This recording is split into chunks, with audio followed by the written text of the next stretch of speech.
Welcome back to your twice weekly black pill dosage. I am your Welcome, welcome. I am your nurse, Sarah. This is your doctor, Chris. Halali. I'm your psychoanalyst. Psychoanalyst.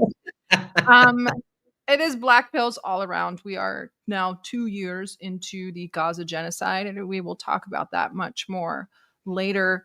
But kind of reflecting on that throughout this episode as things just kind of have gone downhill since the Gaza genocide began. So speaking of going downhill, well, firstly, Chris, how are you? I'm sorry. No worries. I'm doing well. I mean, the struggle continues. Things are happening. Maybe not for the best, but still, things are moving, and let's see where they move to. And of course, we continue the struggle. La lucha continua. La lucha continua. Okay, How are you doing? I am okay. I am kind of like I feel very scatterbrained. Feels Uh-huh. like lots is happening, but nothing's happening. I don't know how to explain it. I like A today bit, you'll see it's like a potpourri of just news bits.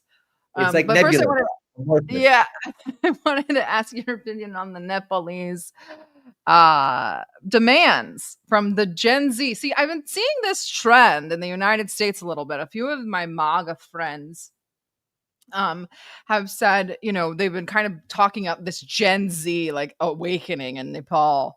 And I'd look at the first demand. I wanted to show you this, Chris. The first one is an establishment of a constitutional monarchy. What Gen Z contingent is asking for a constitutional monarchy? To be honest, I haven't heard of trad Nepalese or trad Buddhists or trad Hindus, but I guess that must be something that's happening over there. But I clearly don't know about it because clearly this is something that I could have never imagined that people are demanding the restoration of the monarchy in Nepal. I can't imagine. I just have no idea where this comes from. That was the one that stuck out to me the most. Obviously, nationalization of sourceless and undisclosed assets. I don't know how you expect the nationalization under a monarch, but A nationalist and a monarch. Are they crazy? also another speak in the theme of going downhill. Our friends over at Rest Media put together this graphic and this report, which we will link in the comments. But this is the picture of the financial flows of an AI thought police project that some of it has concluded, but some of it is still ongoing. So these are the firms in their respective countries and what they've received in order to participate in these sort of AI thought police programs. The European Wow. Union funded 7 million euros, AI surveillance project called Counter, built to predict radicalization before the crime is committed. So there's obviously the list of different firms that have been designated for this. Police departments from 6 EU nations, Latvia, France, Bulgaria, Romania, Germany, and Portugal, served as co-developers and designed the system's architecture, selected flags for suspicious behaviors, and ran pilot tests on real people. So this is marketed as privacy first as usual, but it's actually predictive. It's thought policing, really. Nice. Our censorship segment grows as now I guess we get to incorporate the EU. I made this next segment for you though. So this next segment is Epstein. You are a very big proponent of not forgetting about the Epstein files. Well, No, we can never forget about him. right. Well, in good news, SCOTUS did reject Maxwell's appeal of her criminal conviction. And bad news, here's Trump. Say it. The Supreme Court is back and said that they rejected today an appeal by Ghislaine Maxwell to overturn her conviction. That means her only chance at getting out of prison is a pardon from you. Is that something you're... Who are we talking about? Ghislaine Maxwell. I haven't heard the name in so long. I can say this, that I'd have to take a look at it. I would have to take a look. Did they reject that? She wanted to appeal her conviction. And what happened? They said that they were not going to hear her appeal. I see. Well, I'll take a look at it. I will speak to the DOJ. I wouldn't consider it or not consider it. I don't know anything about it. So, but I will speak to the DOJ. Why would she be a candidate for clemency, sir? I don't know. I mean, I'd have to speak to the DOJ. I'll look at it. I have a lot of people who have asked me for pardons. I call him Puff Daddy has asked me for a pardon. But she was convicted of child sex trafficking. Yeah, I mean, I'm going to have to take a look at it. I'd have to ask DOJ. I didn't know they rejected it. I didn't know she was even asking for it, frankly. I love the reporter that reiterates the question as, but she was convicted of trafficking children. And he says, yeah, I'd have to look at it. I have to look at it. I got to talk to the DOJ. Isn't this the same party that is having like hooligans going out and like catching people like, you know, left and right and talking all about pedophiles and child rapists, and we need to butcher everybody, we need to kill everybody who touches a child, which I don't necessarily disagree with, but if they conveniently forget, it's like the meme where they put on the glasses and they have a walking stick like Kash Patel, and nobody knows what's going on. Like, what Ghislaine Maxwell? Ghislaine who? I haven't heard her name in so long. I haven't heard her name in so long. We were just talking about it 2 months ago. I forgot about her. We talk about her almost every week at this point in the press corps.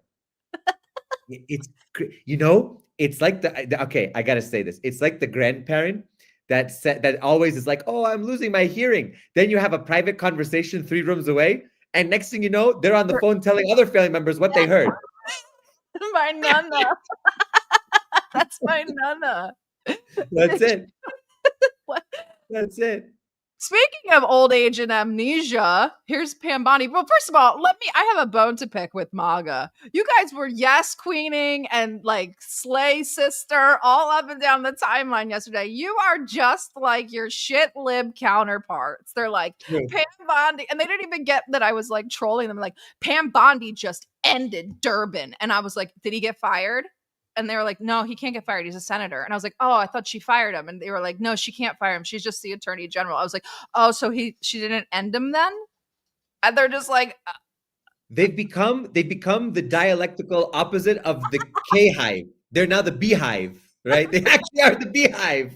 they're like, girl, you really told him. Like, what are you doing here? Like, yes, this. But they're doing all of this. My timeline was loaded with how Pam Bondi got that ass. But here's what they weren't posting. February, you made a public claim that the Epstein client list was, quote, sitting on my desk right now for review, end of quote. You then produced already public information and no client list at a major media event hosted at the White House. Attorney General Bondi, why did you publicly claim to have the Epstein client list waiting for your review and then produce nothing relevant to that claim? Senator Durbin, if you listen to my entire clip on that, I said I had not reviewed it yet, that it was sitting on my desk along with the JFK files, the Martin Luther King files. And I said I had not yet reviewed it. And if you see our memo on Epstein, you will see, excuse me, our memo on Epstein clearly points out that there was no client list, our July 6th memo. Going back to the Epstein files, according to another whistleblower who made a protected disclosure to my office, you pushed the FBI to review approximately 100,000 Epstein-related records on an arbitrarily short deadline in March, and the FBI was directed to flag any documents that mentioned President Trump. Nothing came of that review until July when DOJ and FBI released an unsigned memo stating, quote, there's no incriminating client list. Why was the July 7th memo unsigned? The July 7th memo came from the FBI and the Department of Justice. Director Patel answered those questions very clear. And, you know, Senator Durbin, I find it very interesting that you refused repeated Republican requests to release the Epstein flight logs in 2023 and 2024. You fought that. Did you take money from Reid Hoffman, campaign donations, who was a huge Epstein friend? Why did you fight for years? Why did you fight to not disclose the flight logs, Senator Durbin? I can tell you I did not refuse. One of the senators here wished to produce those logs, and I asked her to put it in writing, and she never did. Yeah, I think Senator Blackburn would quarrel with you on that. Well, I will quarrel with you as to Reid, somebody that you mentioned I never heard of. Reid Hoffman. So who gave the order to flag records related to President Trump? To flag records for President Trump? To flag any records which included his name. I'm not going to discuss anything about that with you, Senator. Eventually, you're going to have to answer for your conduct in this.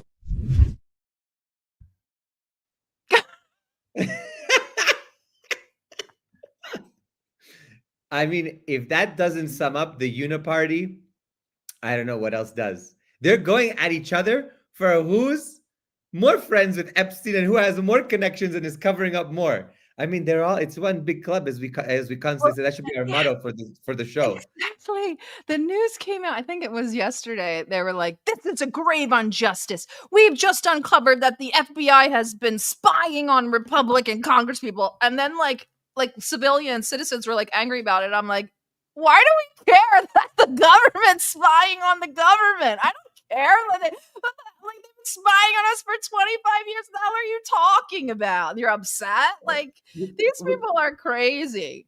We have comrades and friends who are holed up in other countries because they revealed the truth about what the United States government was doing in surveilling its own population.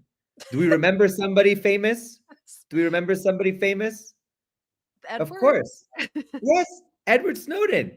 He's in Moscow now. Edward Snowden released and already showed us through the documentation at Booz Allen Hamilton that what was going on? The government was actively surveilling and using all of the FISA courts and things like that to conceal mass surveillance on the American population. I mean, this is already well known. So of course the government's also spying on members of the own government. This is what happens in that kind of situation. It's just insane that people are like, it's news to me.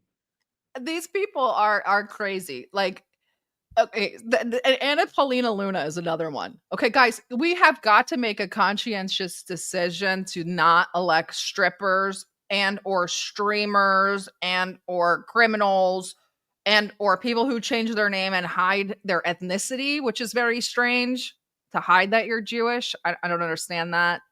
I think they're supposed to be proud and out with it. I don't really. Yeah, we should not be electing these people. I didn't upload the thing, but yesterday she posted about like demanding like arrests, and so one of her constituents commented, "Stop talking and do something," and she goes, "Likewise," and it's like, wait, I'm supposed to do something? These people, why are we electing these people in office? It's like so moronic. It's so bad. So bad. So bad. Anyway, Trump's getting MAGA whipped up into a fury because the things that worked in 2020 should work again. Over a weekend. What? The Insurrection Act, under what conditions or terms would you? Well, I do it if it was necessary. So far, it hasn't been necessary, but we have an Insurrection Act for a reason. If I had to enact it, I'd do that. If people were being killed and courts were holding us up, or governors or mayors were holding us up, sure, I'd do that. I mean, I want to make sure that people aren't killed. We have to make sure that our cities are safe. So he had an Antifa round table today. Get that. Here we go. Amazing. Here we go. Isn't it great? I love it. In January, when January 6th and the aftermath happened, we were all, I think we all rightfully said, okay, I mean, using the government once again to oppress one side is going to boomerang on us.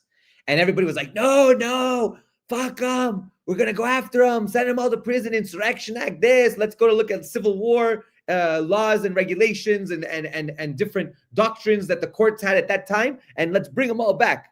And so I was like, okay, interesting. And we're going to talk about the Reconstruction period and everything like that. Now the boomerang, we're going to look at the Insurrection Act. And speaking about Antifa and things like that, this is exactly what we mean when we talk about curtailing one side of the speech of one group is going to boomerang onto the other side, and curtailing one side for some of the actions. And that's not to condone the actions. It's simply to say that freedom doesn't go one direction.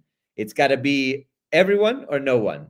And this is what's happening, is it's ending up being a boomerang and sort of a pendulum between each administration. One side doesn't get it, the other side doesn't get it. And that's very dangerous for the stability of the country. Exactly. And you know, everybody's very excited because it gets, this kind of nationalistic fervor. Greg Abbott is so excited to send his elite Texas National Guard, ever ready, deploying now to SMO Portland. They arrived. So I mean, like, can we say I gotta put up here some of the best descriptions of this picture. Meal Team 6, the green buffet, like it was they're like gravy seals. gravy seals. I love it. It's such a mess. Like, don't put them in the media.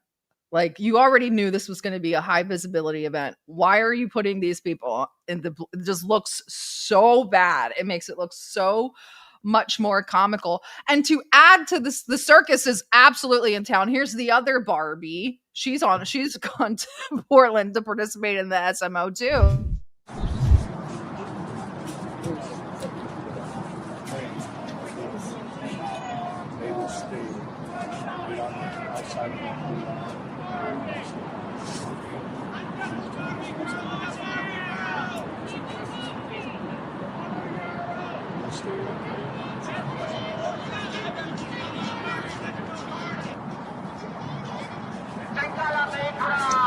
Secretary, do you have a message to the protesters, especially the man in the chicken outfit? Man in the chicken outfit, I just see him now. Goodness sakes. Well, we could do better. Our goal is that people would peacefully protest, but that we would still be allowed to enforce the law in this country. So it's too bad they're uneducated and ill-informed.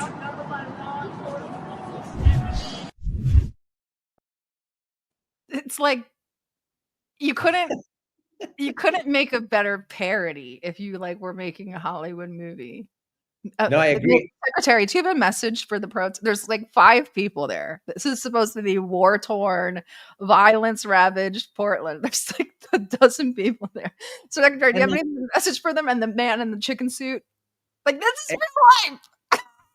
How far? You know what? I feel like this is OnlyFans type porn for all of those rah, let's go get Antifa types. They're like, oh, there she is, our chick. She's there and she's doing it. She's laying down the law. I'm like, what law? It's a couple old people holding upside down American flag and a guy in a chicken suit. Are you shitting me? Old liberals, old Portland liberals. It's a bunch of fucking washed out hippies who are like, oh, la peace, love. Yeah. We're listening to Pete Seeger. I mean, not to say that I love Pete Seeger, but still, that's the type. And she's over there like command and control. We're gonna handle this in tight jeans, showing the curvatures and everything. Meanwhile, the guys at home are like, oh yeah, this is it. Well, she's one of those gun Barbies, Yeah, of course. Yeah, she's one of those. Also, we're getting SMO Chicago as well, just so you guys know. I don't really know what's going on here. I know I don't like Pritzker. I don't really know much about the governor or the mayor of Chicago. I just think it's hilarious. The whole thing is just so funny. It's so funny. And and the messaging. So here I wanted to point this out. This is her trying to wrap some more this weird crusader theme into time together, that you give us good fellowship, Lord, but that you'd also give us wisdom and discernment to make the best decisions, not just for the people that are here enforcing the law, but also for the citizens of this country. And Lord, I just ask that you continue to put a hedge of protection around these officers. Keep them safe, Lord, but that also that you would continue to bless each and every one of them and their families. And Lord, that you would protect the freedoms that we all enjoy, that were given to us by you. We love you and we praise you in your name. Amen. Amen. I showed that for a reason.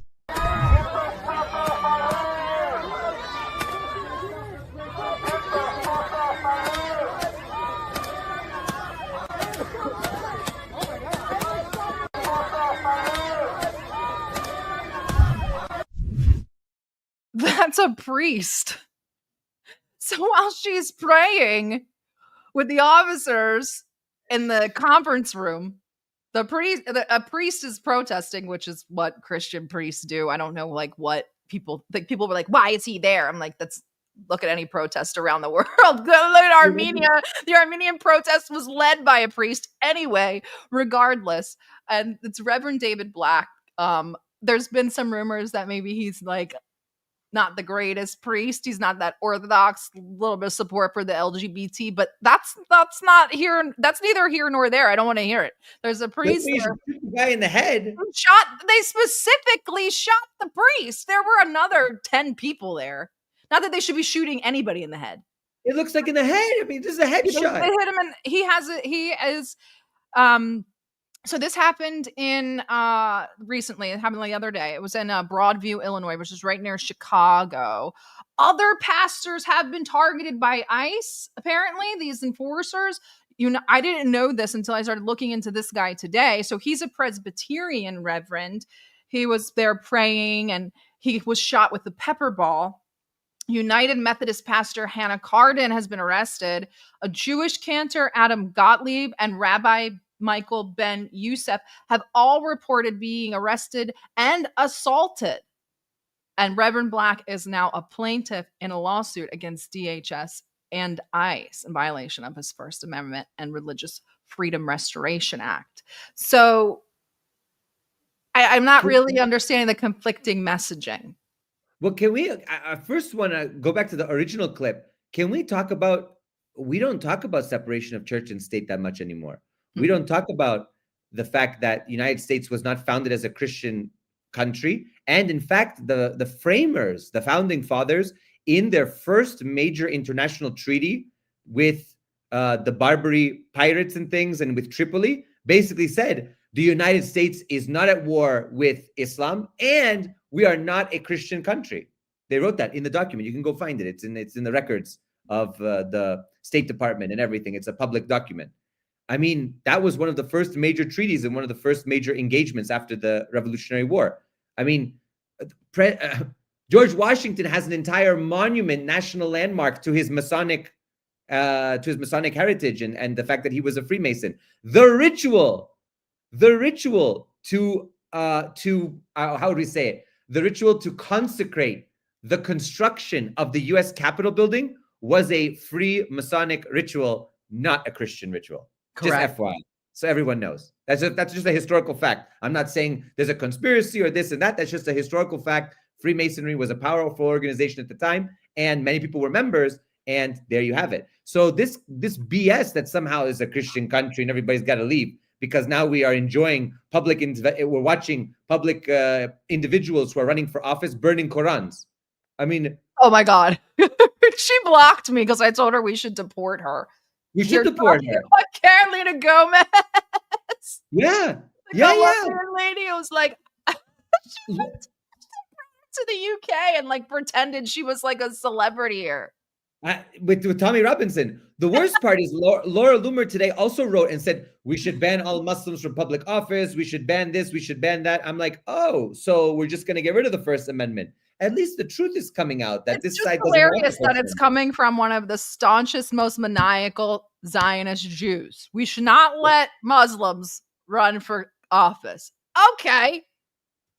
You want to keep going down the list here? I know. At some point, I'm waiting to see. I'm waiting to see. You know, what have they have become what they condemn and what they say never to forget. It's convenient, very convenient for them. They all have. We've got MAGA making lists, getting people fired, cheering on the people the protesters getting assaulted, hiding their bullshit behind God. They've all become what they hate. It's really, I guess I enjoy the luxury of not being on either side. So, I just want to say, like, you can look to an alternative, and President Putin, of course, he's an Orthodox Christian. But for example, when he went to Chechnya to see Ramzan Kadyrov and all of the Chechen leaders, they gave him a Quran. He kissed it. Yeah. He respects Buddhists and animists and all of these and Tengrism and all of these different religious traditions in Russia, because he says Russia is a multi-religious state. It's not only for the Orthodox. It's not only for the Muslims. It's not only for the Buddhists or the Jews or the Tengris. It's for everyone, even for the atheist, agnostic.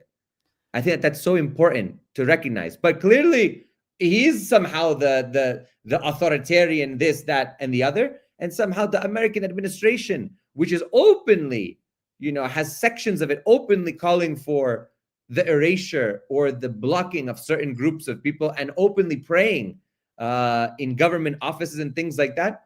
Very strange. These are evangelical zealots. I mean, on Sunday, right, today's Wednesday. On Sunday, we talked about the geofencing. That was all at evangelical and Protestant churches. Yep. Don't stray away from your Orthodox religions, Catholicism and Orthodoxy. That's it.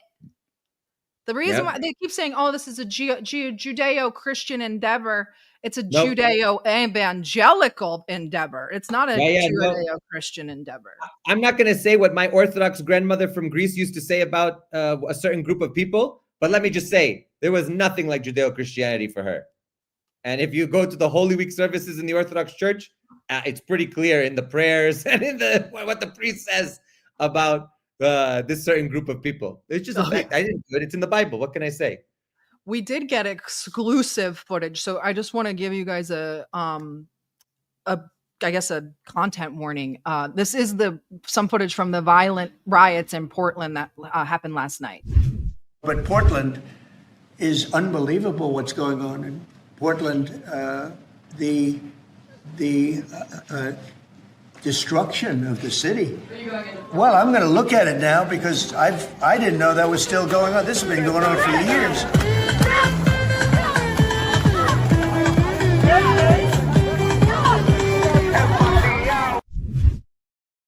Weird, but war torn. I'm not sure. I don't know. I do love that song though. That's a banger. By the way, speaking, you know about that song's. Do you know about the singer of that song? No. Oh my God, this connects with the story. The singer of that song, yes, the singer of that song was like a womanizer, doing drugs, partying, and then ended up saying that he found Christ, announced to an entire stadium that he was converting and he was a born again Christian, and that the concert was kind of canceled, and everyone started booing him and things like that. This was like, I think, a year or 2 years ago. And then he sort of went on it. Yes. I'm telling you. Yes. Crazy. I'm telling you. We are living in interesting times. I'm telling you. Oh, God. Let me get this straight. I'm just trying to understand this. The money to build the educational institutions and the infrastructure in America, that gets shipped to Israel.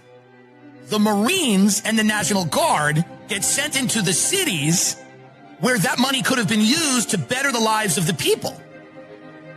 That seems to make no sense. We don't have the money for this, and we're in $30-something trillion worth of debt.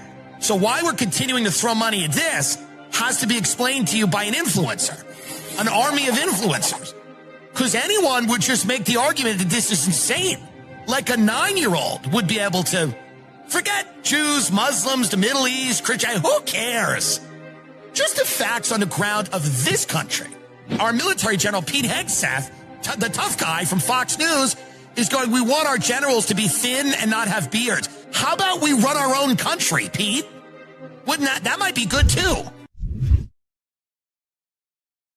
I mean, I love Tim Dillon. And I mean, and the commodification of everything, it's all just a tremendous waste of money. More money laundering, more grift, more. It's a campaign for the Republicans for the midterms. I keep saying this, like I said it even today. There's like a condensation of everything that got the American public in an uproar from after 9/11 until now. We're getting like snippets of Occupy, snippets of Charlottesville, snippets of Proud Boys, snippets of George Floyd riots. It's all the things that got us triggered over the last 2 decades. And who was kind of perpetrating those things? I don't know. Matt Gaetz has an idea. I remember my first APAC reception, and like your fundraiser tells you have to go, and your chief of staff tells you have to go, your committee chairman all tell you have to go, and you get there and you wear this name badge, and I remember there's a QR code on it, and what we were supposed to do was go talk to donors, and then if they liked you, they scanned your QR code to make a donation, like on the spot.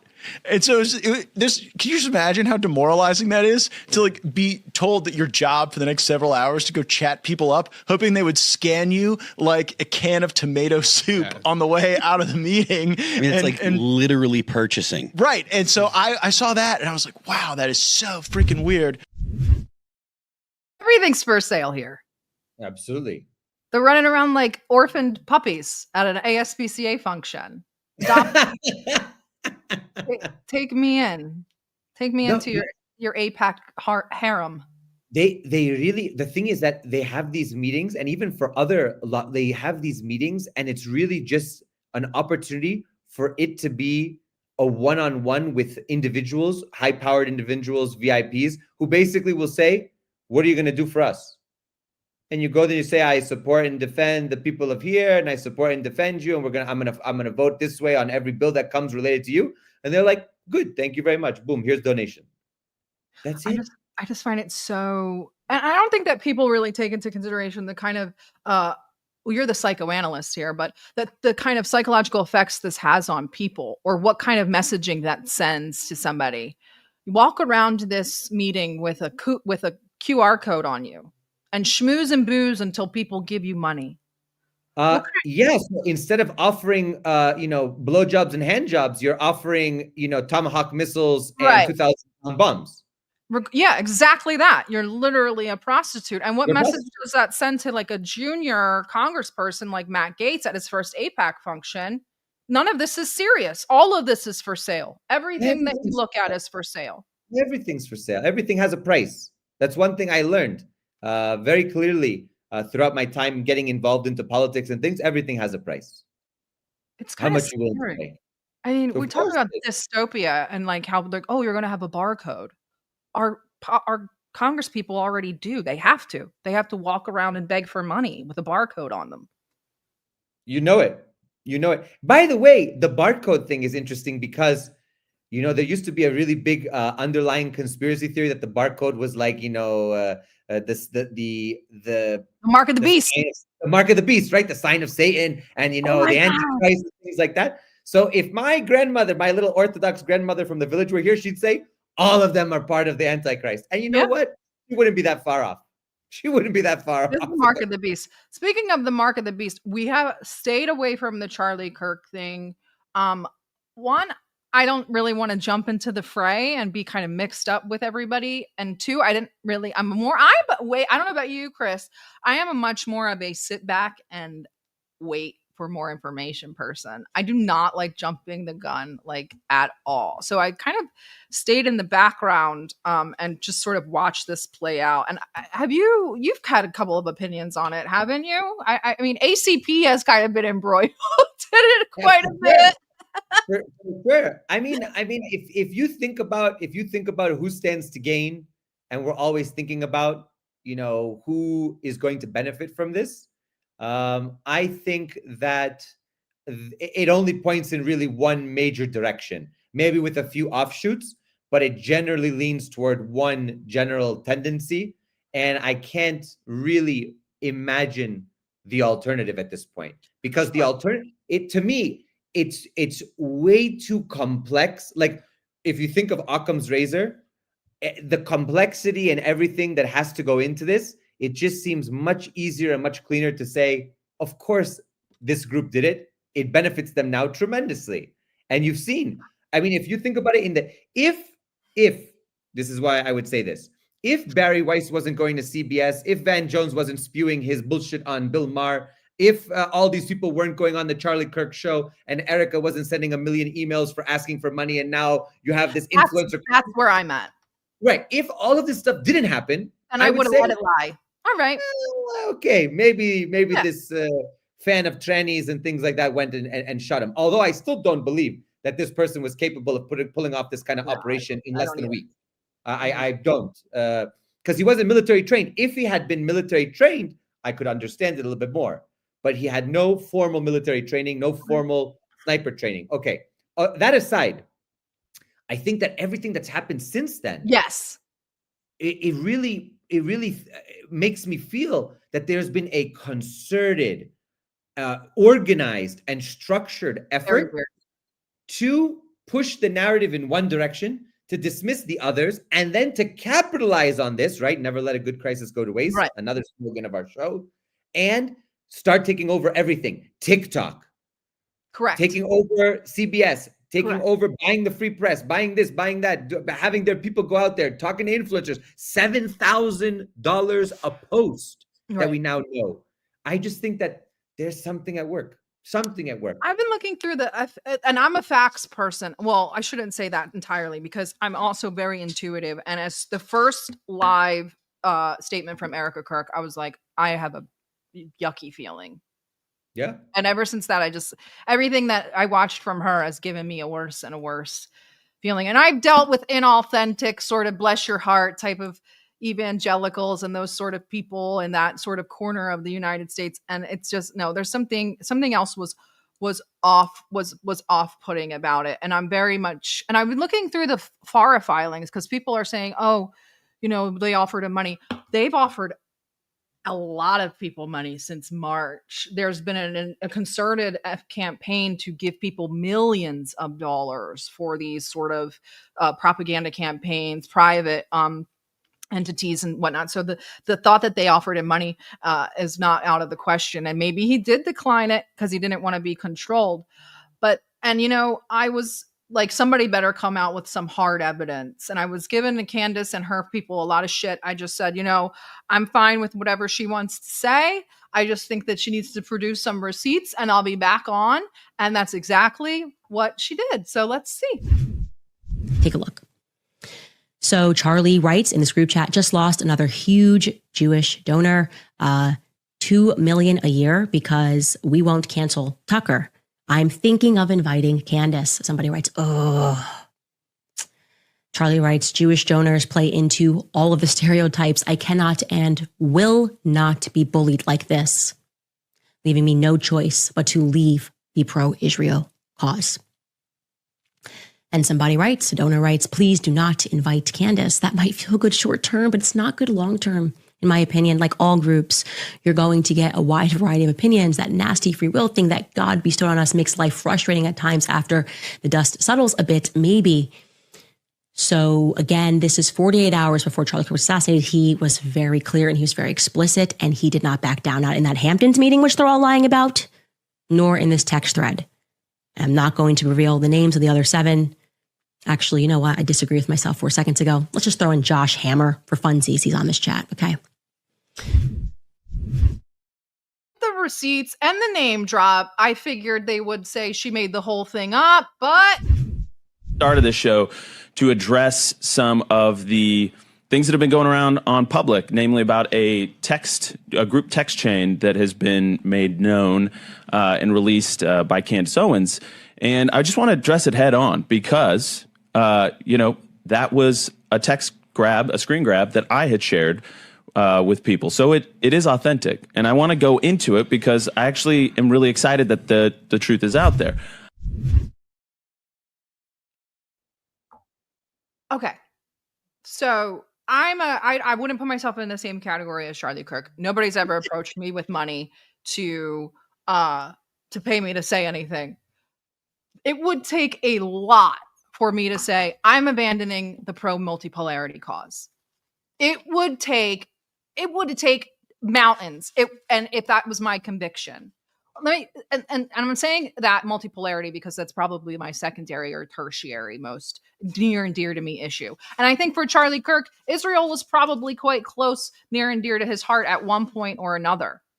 So for him to sit there and those are interesting words. I have no choice but to leave the pro-Israel movement. That's pretty interesting. That's huge. That is huge. And it verifies what others had been saying, which was that he was losing major Jewish donors. It was eating into TPUSA's budget slowly. It was becoming a source of contention. And of course, now with this text message, I mean, in any situation, you have to look for the cause, and you have to look for proximate causes that might have led to this. This looks like somebody stands to benefit, people stand to gain, and somebody's got to lose in this situation. And the person who has to lose is the person who's being obstinate right now, which is Charlie Kirk. Right. And people are like, oh, what did they have to gain? How did they benefit? Look around you. What the hell are you talking about? They have data collection campaigns at every TPUSA event. They're gathering all of these voters. They're raking in millions of dollars. What are you talking about? How did they benefit? Israel's propaganda campaign is more widespread and stronger than ever, whether it's hokey or you don't buy into it, or that regardless, it's still fully funded, completely across the board, and they're back in bed with TPUSA again. What do you mean who benefited?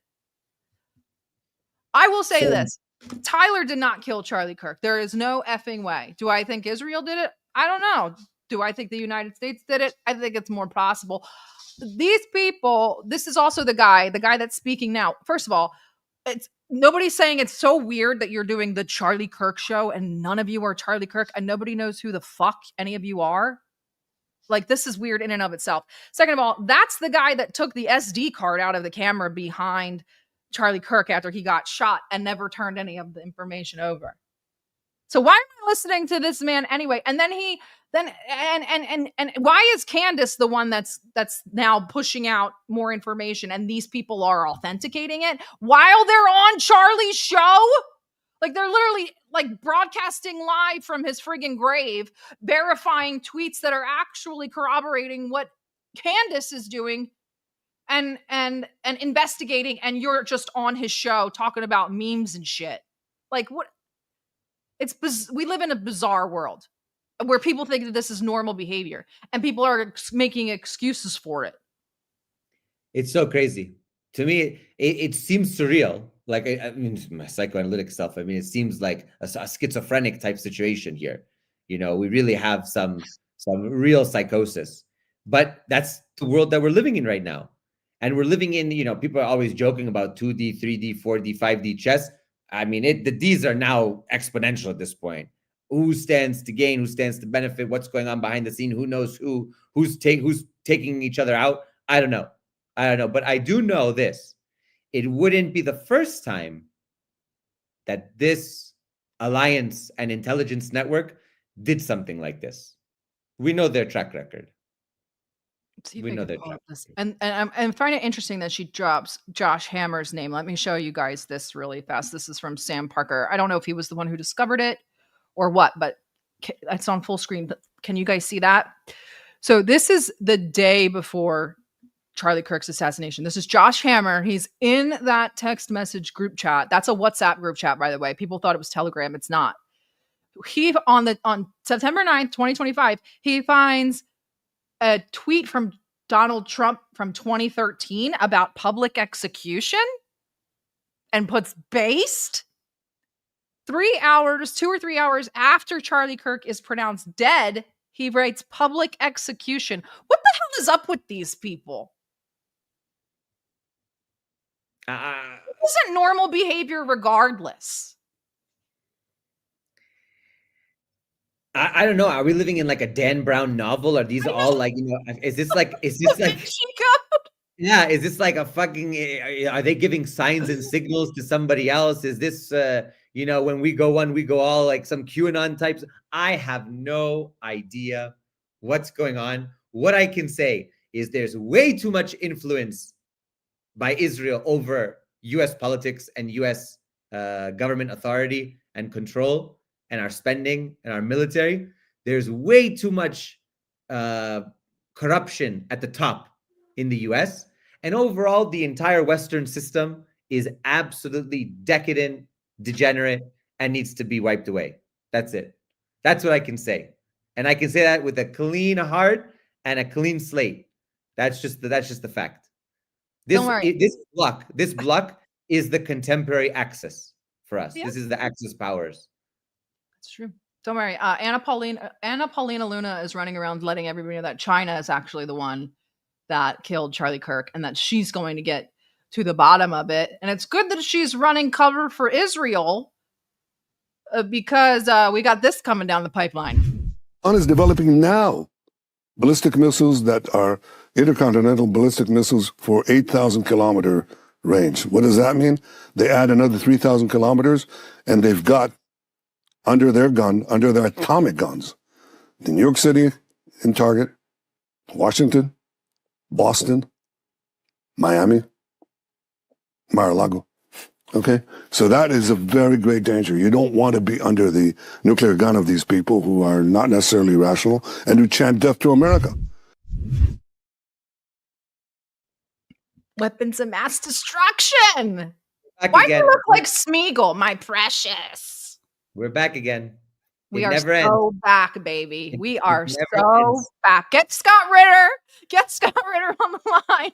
Get him to go inspect Iran's nuclear holdings. We are so back, baby. We are in a time machine. It is 2003. Let's get it. You know, it's crazy to me. This guy, I mean, if we want to talk about psychoanalysis, I mean, this is a fetish for him at this point. Iran is like his like secret desire. Like everything in his mind. I think he wakes and goes to bed thinking about Iran. Iran's like a mistress to him. Iran's, I don't know, his who the hell knows what it is, but he is obsessed with Iran. He wants to see Iran destroyed. Even when Iran, which we didn't talk about, but Iran is relaxing regulations and restrictions. Iran is going through a period of transformation after this 12-day war that was imposed on it by the Zionists and by the Americans. So Iran is changing. So when people now are like, oh my God, oppressed women. I mean, my cousins send me videos now in Tehran, and everybody's without a headscarf now. No hijab, no chador, no nothing. They released videos of a rave in Tehran the other day, and the Muslims were mad because they're saying Iran is too modern. Listen. Let me tell you one thing. They shouldn't be throwing stones, because if I take you to Dubai or Abu Dhabi or Jeddah, I mean, please, let's not talk about what's too modern. Let the Zoroastrians have their fun. What are you talking about? Dancing and singing has been part of Persian culture since Persians existed. I dance and sing at every family event. You dance and sing at every time the elevator stops and the power goes out. That's it. It's like the whole time everybody's just dancing and bandari, and everybody's going crazy. Not to mention the Kurdish dancing and Lord dancing. I mean, this is just who we are. But they're like, oh, what's going on over there? We need to give them democracy. Poor Iran. I know. Well, so Gaza talks are still ongoing. I believe that there's a hang up with the disarmament of Hamas, but they're negotiating the hostage releases, and they're trying to finalize an agreement by Friday of this week, I believe. So 2 days.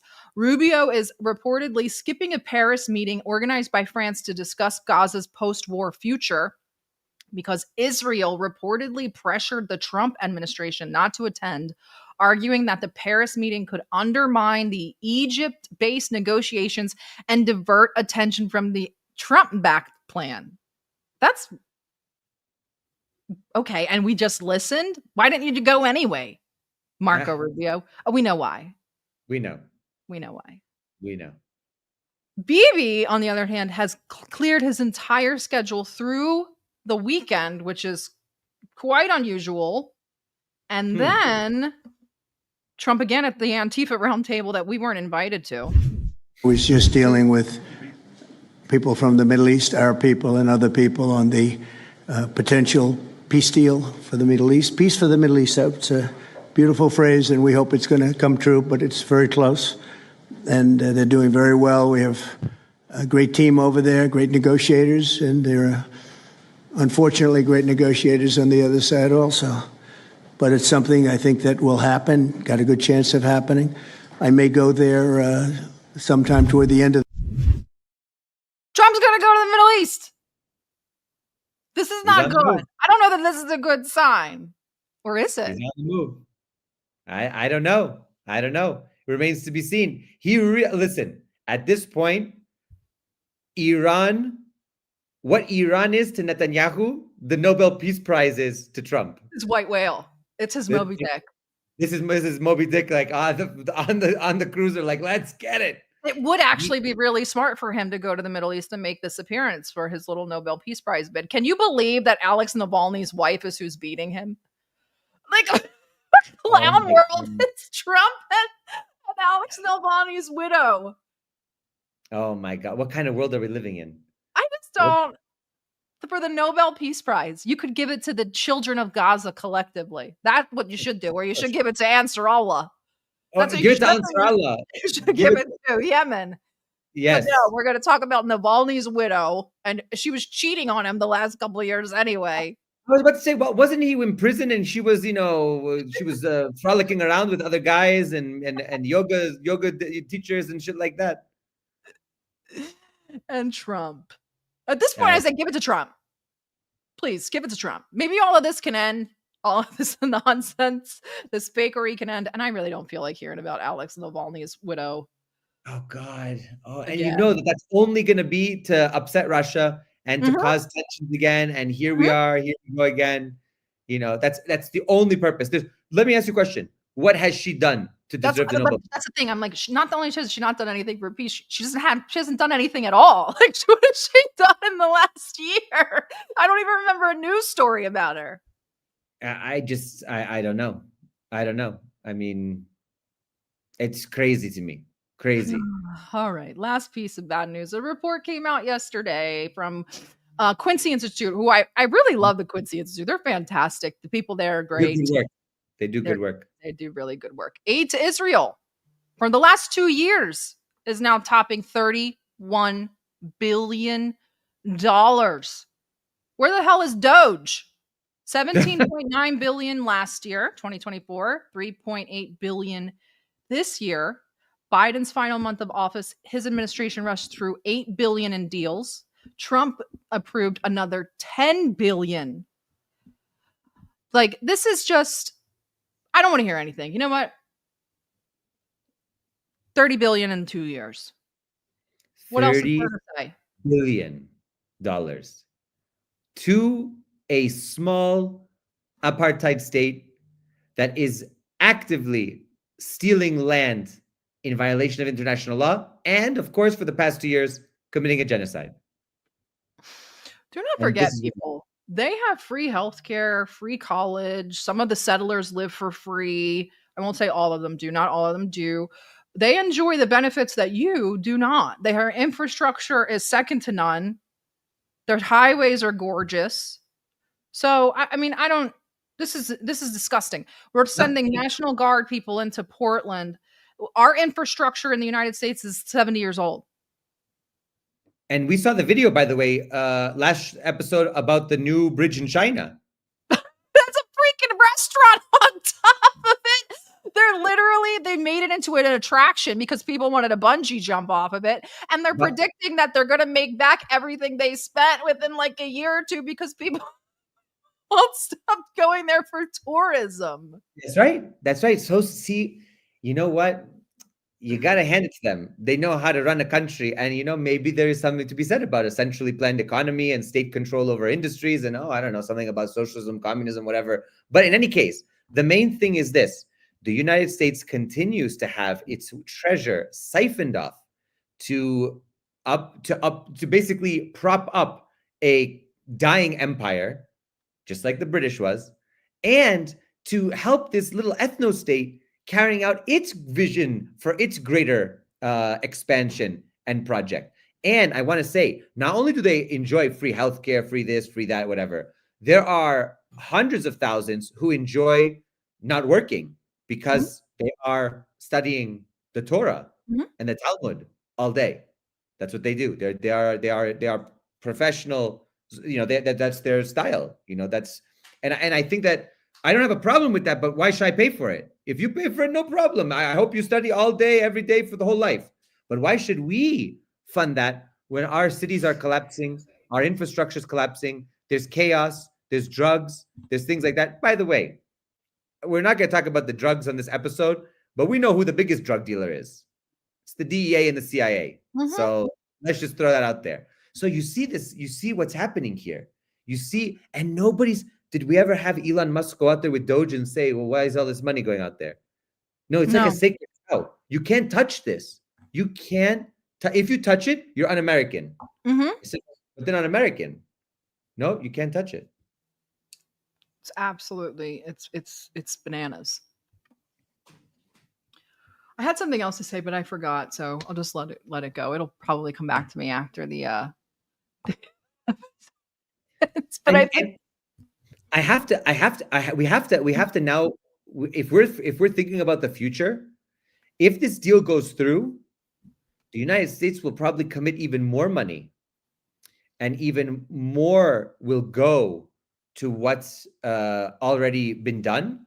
And I think that there's going to be a lot more of investment into Israeli expansion ultimately.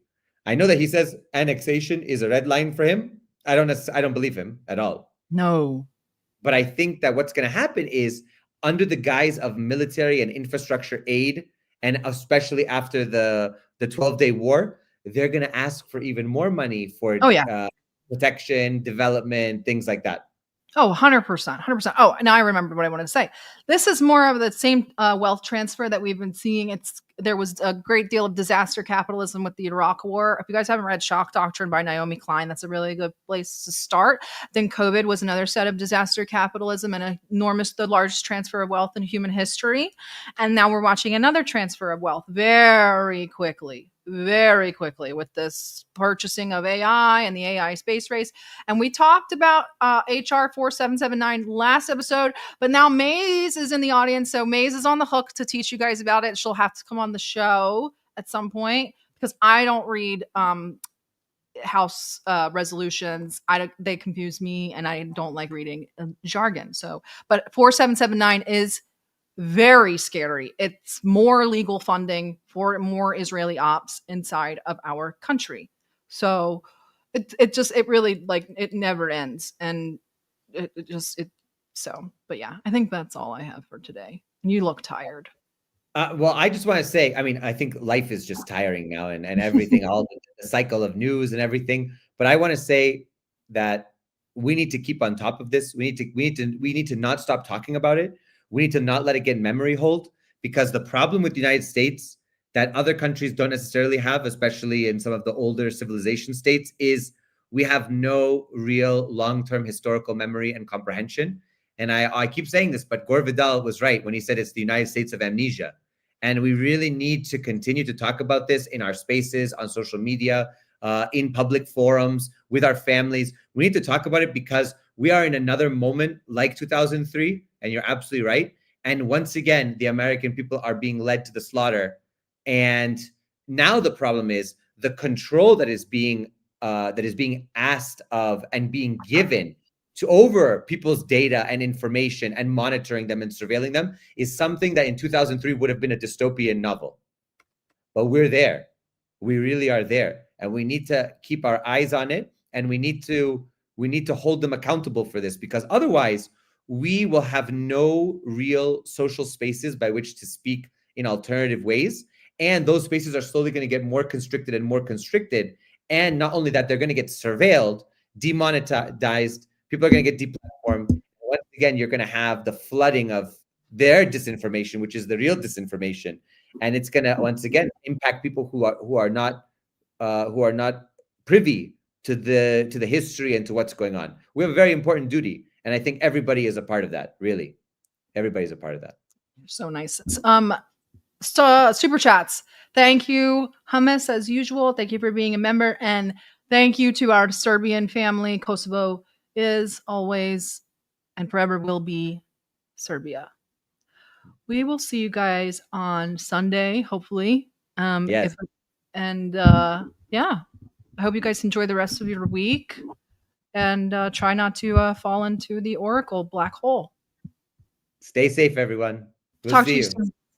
Talk to you soon.